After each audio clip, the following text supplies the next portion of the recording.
के मुख्य समाचार इस प्रकार हैं। हैदराबाद के नवाब ने भारतीय संघ में विलय से इनकार कर दिया है।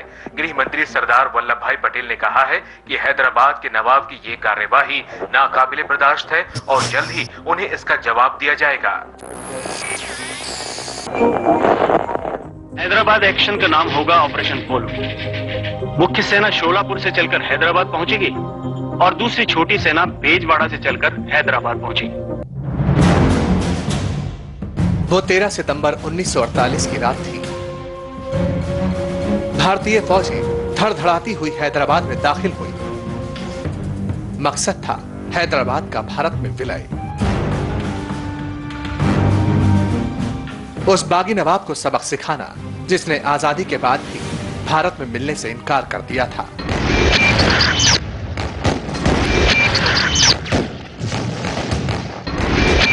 महज 5 दिन में भारतीय फौजों ने अपना लक्ष्य हासिल कर लिया। 18 सितंबर 1948 को नवाब की सेना ने भारतीय फौज के सामने हथियार डाल दिए।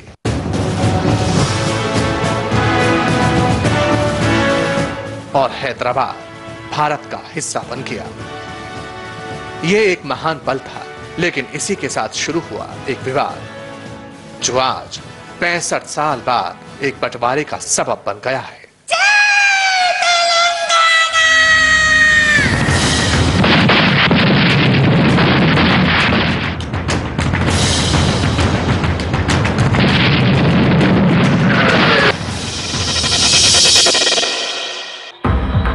तेलंगाना कृष्णा और गोदावरी नदियों को अपने सीने में समेटे धरती का वो टुकड़ा जो 65 साल तक अपनी पहचान के लिए संघर्ष करता रहा। अपनी इस पहचान के लिए इस तेलंगाना ने कई आंदोलन किए, कई लड़ाइयां लड़ी और इसमें कुर्बान हुई सैकड़ों जानें।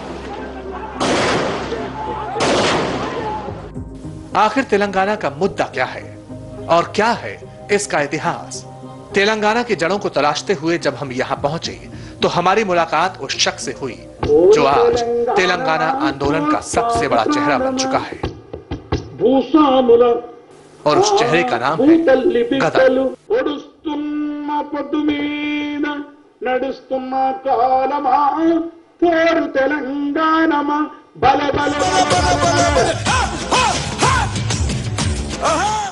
गदर के दिल में तेलंगाना बसता है और जुबान पर भी।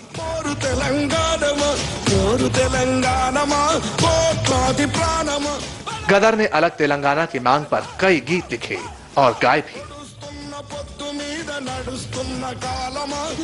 जो आज इस पूरे इलाके के हर गांव, हर कस्बे में जोश भर देते हैं।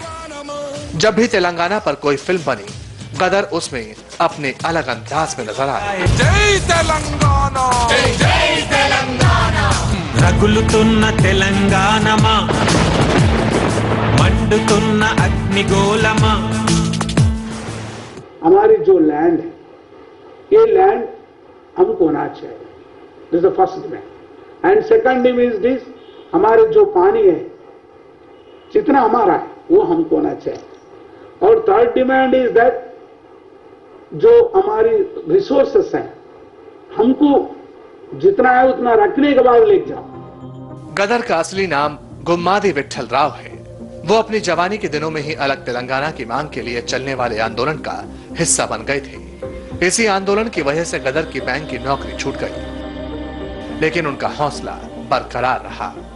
लेकिन जब संघर्ष लंबा हो गया तो गदर ने रास्ता बदल लिया। अलग तेलंगाना को पाने के लिए गदर नक्सलियों के साथ हो लिए। तेलंगाना के घने जंगलों में वो कई साल तक बंदूक लेकर भटकते रहे, लेकिन एक बार फिर मुख्य धारा में आकर गदर ने तेलंगाना के आंदोलन को नया मोड़ दे दिया।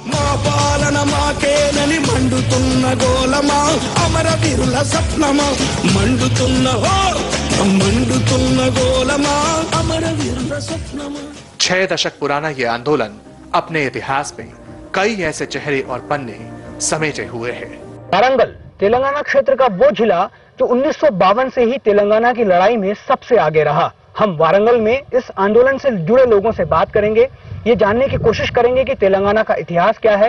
ये भी जानेंगे कि इस मसले ने जन आंदोलन की शक्ल कैसे ली और इस लड़ाई में, तकरीबन 60 साल की इस लड़ाई में तेलंगाना के लोगों ने क्या खोया और क्या पाया। तेलंगाना का इतिहास उसकी समस्या की जड़ भी है।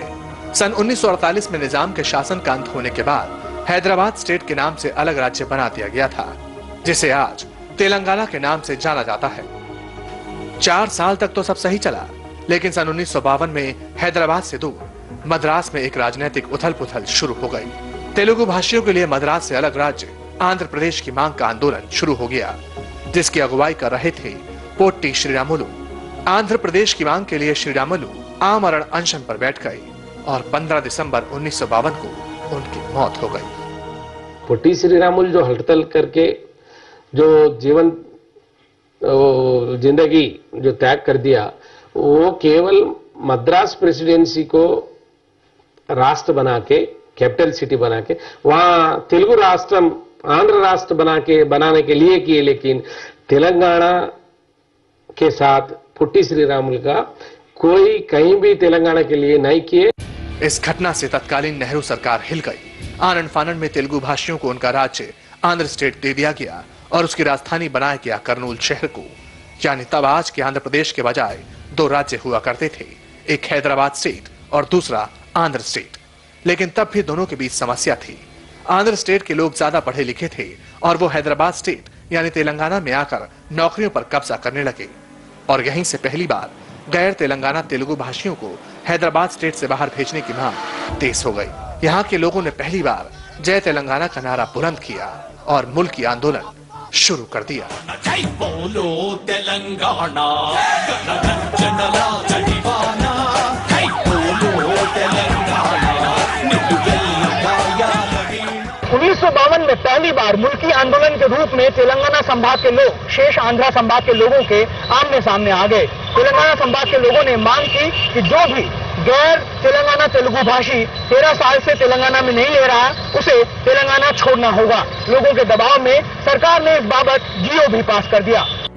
इस बीच नेहरू सरकार ने 1956 में भाषाई आधार पर राज्यों के निर्माण का काम शुरू किया और एक अजीबोगरीब फैसले के तहत आंध्र स्टेट और हैदराबाद स्टेट को जोड़कर एक नया राज्य बना दिया गया, जिसका नाम था आंध्र प्रदेश। ये भाषा आधार पर 1956 1 नवंबर 1956 ये 2 प्रांत के लोगों को मिला के, इधर हैदराबाद स्टेट और कर्नूल स्टेट के मिला के आंध्र प्रदेश राष्ट्र बन गया। तब के प्रधानमंत्री नेहरू जानते थे कि आंध्र के साथ विलय तेलंगाना के लोगों को बर्दाश्त नहीं होगा, इसीलिए उन्होंने उस वक्त कहा था, आंध्र प्रदेश का गठन तेलंगाना और आंध्र की एक बेमेल शादी है, इसलिए दूल्हा दुल्हन जब चाहें तलाक ले सकते हैं। नेहरू ने जिस तलाक की बात की थी, उसकी नींव आंध्र प्रदेश के निर्माण के साथ ही पड़ गई थी। वो तारीख थी 1 नवंबर सन 1956। तब से लेकर आज तक तेलंगाना के लोग इस तारीख को काले दिवस के तौर पर मनाते हैं और ऐसी 57 तारीखों के गवाह हैं भूपति कृष्णमूर्ति। 88 साल के मूर्ति ने महात्मा गांधी के साथ देश की आजादी की लड़ाई में योगदान दिया था और आजादी के बाद वो अलग तेलंगाना की जंग में कूद गए। अपने मकसद के लिए मूर्ति ने आंध्र प्रदेश की कई सरकारों से लोहा लिया और तकलीफें उठाई, तभी तो उन्हें आज भी तेलंगाना का गांधी कहा जाता है। 1969 में 9 से 2 साल 71 तक बहुत तकलीफ उठाया। वो उस वक्त ब्रह्मानंद रेड्डी सीएम था। तेलंगाना बोले तो फायर करो बोले, तेलंगाना मुंह से तेलंगाना होना बोल के किसी के मुंह से आया, फायर करो बोले। 1969 तक आते आते तेलंगाना के आंदोलन ने ऐसी आग पकड़ी कि उसमें न सिर्फ आंध्र प्रदेश बल्कि पूरे देश को हिला दिया। अलग तेलंगाना की मांग का गढ़ अब हैदराबाद की ओस्मानिया यूनिवर्सिटी था। हजार छात्र आंदोलन के कमान संभाल रहे थे। 69, 365, almost 400 students died of bullets. तब आंध्र का सीएम था, तो गोलियां ऐसा बरसाया, यहाँ जहाँ पर हम खड़े हैं यहाँ पे भी स्टूडेंट्स मारे गए। तो उनका योगदान आज, तब और कल भी रहे। तेलंगाना आंदोलन इतनी आग पकड़ चुका था कि तब पहली बार इस मुद्दे पर कांग्रेस में बगावत हो गई। तेलंगाना इलाके से कांग्रेस के कद्दावर नेता एम चिन्ना रेड्डी ने एक अलग पार्टी बना ली, जिसका नाम रखा गया तेलंगाना प्रजा राज्यम। सन 1971 के चुनाव में चिन्ना रेड्डी और उनकी पार्टी को जबरदस्त समर्थन भी मिला। इंदिरा गांधी बोली, भाई तुम लोग जो बैकवर्डनेस से आपको पैकेज देंगे, आपको 610 अमल करेंगे, 6 पॉइंट फार्मूला अमल करेंगे, और ये भी है तेलंगाना डेवलपमेंट बोर्ड बोले, ये सब बोलते गए मगर इंप्लीमेंट कुछ नहीं हुआ। लेकिन चिन्ना रेड्डी ने वो किया जिसकी उम्मीद किसी को नहीं थी। तब की प्रधानमंत्री इंदिरा गांधी के कहने पर उन्होंने अपनी पार्टी का विलय वापस कांग्रेस में कर दिया। बदले में चिन्ना रेड्डी को मुख्यमंत्री की कुर्सी मिल गई। इस सियासी धोखे को भूपति कृष्णमूर्ति आज तक नहीं भूले हैं। कांग्रेस में मिलाने के बाद तो सेटबैक हुआ, बहुत सेटबैक हुआ, बहुत। हमको सेटबैक होने के बाद 8-9 साल मेरे को तकलीफ उठाना पड़ा। कुछ सरकार ने तेलंगाना आंदोलन को कुचला तो कुछ तेलंगाना के नेताओं ने ही समझौते कर लिए। देखते ही देखते ये आंदोलन हाशिए पर चला गया। पहले 70 और फिर 80 के दशक तक आते आते ऐसा लगने लगा कि तेलंगाना सिर्फ इतिहास की किताबों में दर्ज होकर रह जाएगा। लेकिन आने वाले वक्त में एक नया मोड़ तेलंगाना का इंतजार कर रहा था।